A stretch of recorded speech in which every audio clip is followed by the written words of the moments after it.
So good day everyone, welcome for another video. Sa oras na ito, ating pag-aaralan ang Messages to Young People, page 113, entitled Pagbabago ng mga gawi sa pag-iisip. So samahan niyo po ako mga kapatid na ating pong isalaysay itong kailangan palang may pagbabago ang ating pag-iisip. Sabi dito, huwag hayaang mag-isip ang sinuman na makakamtan nila ang katiyakan ng pag-ibig ng Diyos nang walang taimtim na pagsisikap mula sa kanilang bahagi. Kapag ang isipan ay matagal nang pinayagang magtuon lamang sa mga makamundong bagay, mahirap baguhin ang mga gawi ng pag-iisip. Ang mga bagay na nakikita ng mata at naririnig ng tenga ay madalas na umaakit ng atensyon at sumasagap ng interes. So sa ating pag-aaral ngayon mga kapatid, kailangan talaga yung pagbabago ng ating mga pag-iisip, kasi dito nag-uumpisa yung kung paano ka gagawa, kasi nga iisipin mo pa yung mga bagay na ito. Kaya nga sabi ng Panginoon, kailangan tayong maging maingat sa ating pag-iisip, baka ito ay magbunga sa pamamagitan ng ating gawa, magbunga ng mali. Kaya huwag nating hayaan na ang ating kaisipan ay makamit yung mga katiyakan sa mga makamundong bagay. Bagkus ang pag-ibig ng Diyos ang ating pagsikapan na angkinin. Kasi hindi tayo matutulungan ng Panginoon kung tayo mismo sa ating mga sarili ay nagiging pabaya tayo kahit sa ating mga pag-iisip lang, sa ating mga imahinasyon. Kasi ninanais ng Panginoon na tayo ay mabago, unang-una sa lahat yung ating pag-iisip kung ano yung o sino tayo. Kaya ninanais ng Panginoon na tayo ay lumapit sa Kanya, humingi tayo ng gabay kung ano yung dapat nating gawin para maging matagumpay tayong maibabahagi natin sa mga tao ang katotohanan. Kasi kapag ano yung nakikita ng ating mga mata, ito yung nagbibigay ng interes sa ating mga sarili. At ito'y pumupukaw sa ating mga nararamdaman at ito'y magiging resulta ng ating pagpapakita ng mga gawa. Kaya kailangan yung ating pag-iisip ay mapabanal. Tulungan nawa natin ang ating mga sarili dahil tutulungan tayo ng Panginoon kung pagsisikapan talaga natin itong maangkin. Sabi pa dito, ngunit kung nais nating pumasok sa lungsod ng Diyos at makita si Jesus sa kanyang kaluwalhatian, kailangan nating sanayin ang ating mga mata ng pananampalataya upang makita siya dito. Ang mga salita at ang karakter ni Kristo ay dapat madalas na maging paksa ng ating mga pagninilay at pag-uusap. At bawat araw ay dapat maglaan ng oras na nakalaan para sa taimtim na pagmumuni-muni ukol sa mga banal na temang ito. So, tayong lahat ay ninanais ng Panginoon na ang ating mga gawa ay nakalaan sa kanyang kaluwalhatian. At paano tayo gumawa nito? Sa pamamagitan po ng pagmumuni-muni ng kanyang mga salita. Sa ating pag-iisip mga kapatid, napakalaking impluwensya po ito para maibahagi natin ang katotohanan sa ating buhay. At kung nais nating makapasok sa kaharian ng Diyos, kailangan dito pa lang sa lupa ay magbuo na po tayo ng banal na kaisipan. Yung kaisipan na nanggagaling sa langit, yung mga kaisipan na espiritual. At sanayin po natin na ang ating mga mata sa pananampalataya ay mas gumana, mas makita natin si Kristo dito. Dahil kapag tayo ay tumingin sa ating Panginoong Hesus, tayo ay makakapanagumpay. Tayo ay gagawa para sa kanyang kaluwalhatian. Huwag tayong mangamba, huwag tayong mapaghinaan kung may mga parte tayo sa ating buhay na parang napanghihinaan na nga tayo dahil nga na lagi na lang tayong nadudulas sa tukso, sa pagsubok na meron tayo ngayon, ngunit ninanais ng Panginoon sa atin na tayo ay makapanagumpay. Paano ba? Sa pamamagitan ng pakikipag-ugnayan lamang sa Kanya, tayo ay magwawagi sa laban.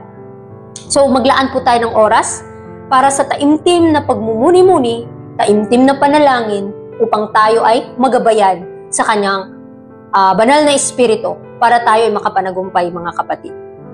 Ang pagpapakabanal ay isang araw-araw na gawain. Sabi dito, ang pagpapakabanal ay isang araw-araw na gawain. Huwag magpalinlang ang sinuman sa paniniwala na patatawarin at pagpapalain sila ng Diyos habang nilalapastangan nila ang isa sa kanyang mga kautusan. Ito yung laging iniisip ng mga tao.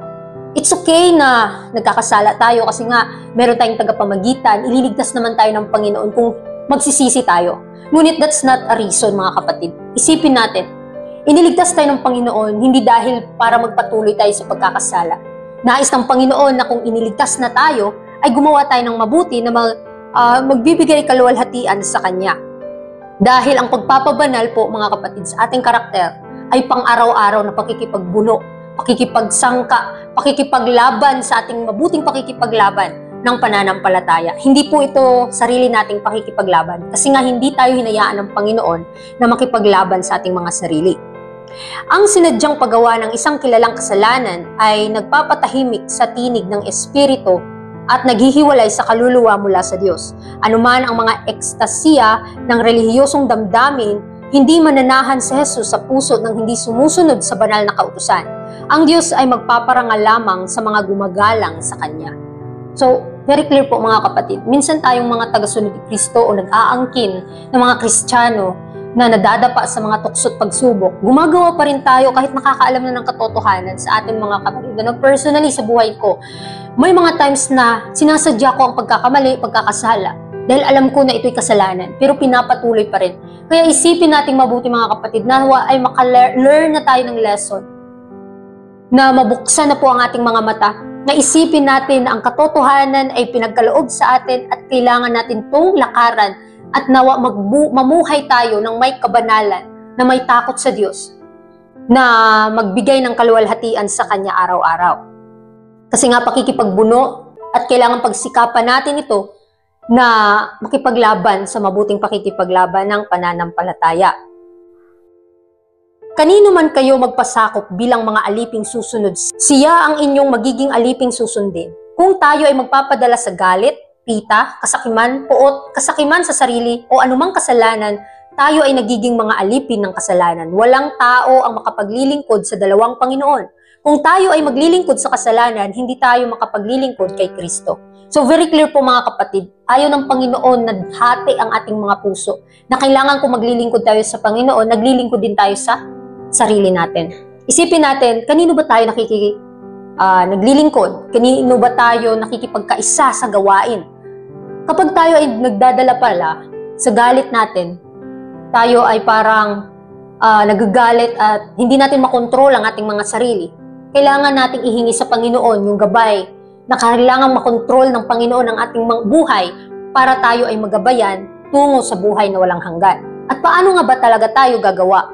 Isipin natin mga kapatid, sa ating buhay ngayon, walang taong makapaglilingkod ng dalawang Panginoon. Kung nais nating maglingkod sa Panginoon, kailangang iwaksin na natin ang lahat ng karumihan, lahat ng kasamaan, lahat ng kasalanan.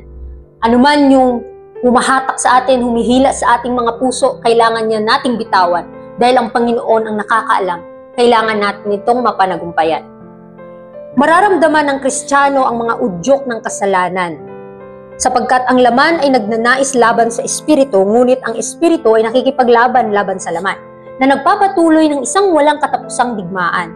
Dito kailangan ang tulong ni Kristo. Ang kahinaan ng tao ay nagiging isa sa makalangit na kalakasan at ang pananampalataya ay sumisigaw. Pasasalamat sa Diyos na nagbibigay sa atin ng tagumpay sa pamamagitan ng ating Panginoong Hesukristo. So ito po yung dapat nating isipin, na nakikipaglaban po ang ating Panginoon para sa atin at kailangan tayong magwagi at kailangan tayong cooperate sa pakikipaglaban ng Panginoon para sa atin.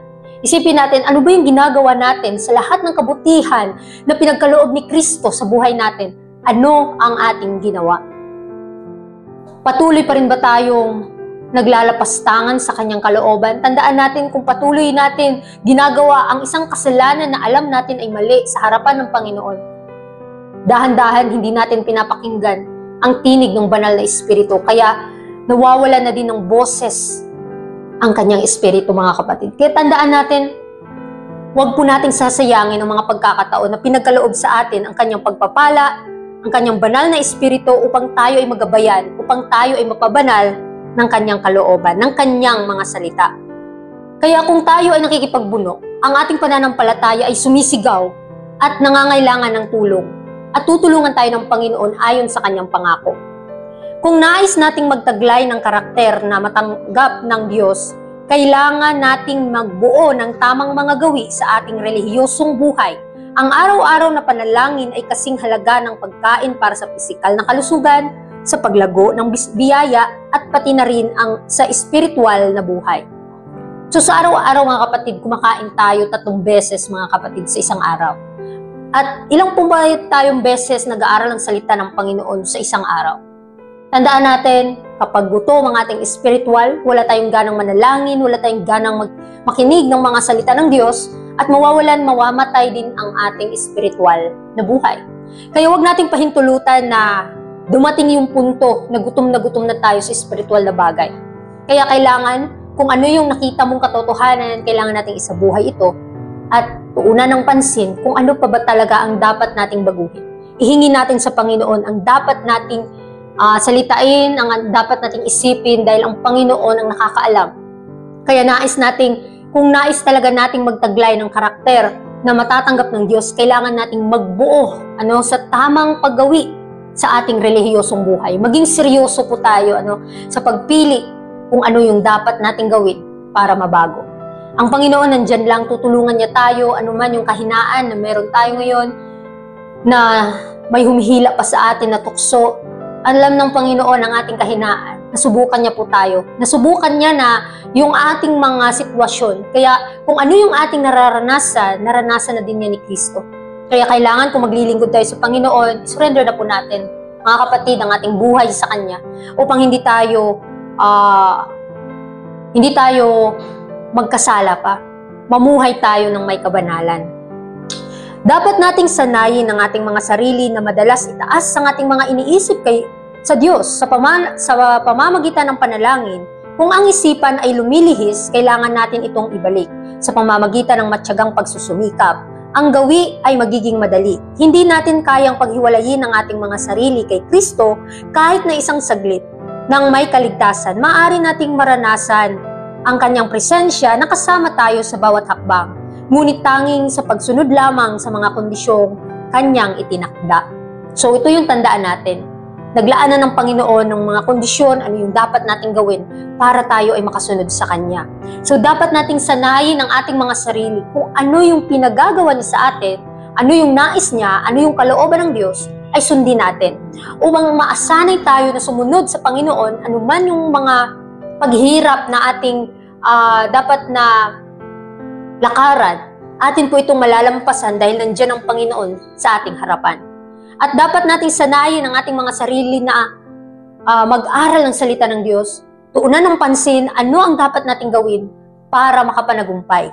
Para yung kahit may hila sa ating mga tukso, ang Diyos ay maglalaan sa atin ng daan para tayo ay magwagi sa laban.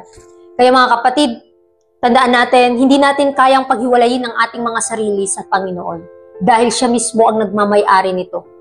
Kaya nawa mabago ang ating kaisipan, magkaroon tayo ng isipan gaya ni Kristo, at kailangang mabago ang ating mga puso, ang ating isip, lahat ng ating mga ginagawa ay magbibigay karangalan sa Kanya. Kaya sa ating pag-aaral nito mga kapatid, nawa sa ating buhay ngayon, ipakita natin kung sino tayo o sino ang Diyos na ating pinaglilingkuran. Kasi makikita yan sa ating mga ugali, sa bunga na ating ipinapakita sa mga tao. Nawa ang ating buhay ay nakasentro sa Panginoon upang ang ating mga karakter ay ma-develop po gaya ni Kristo. At makakapanagumpay tayo sa lahat ng ating mga kahinaan.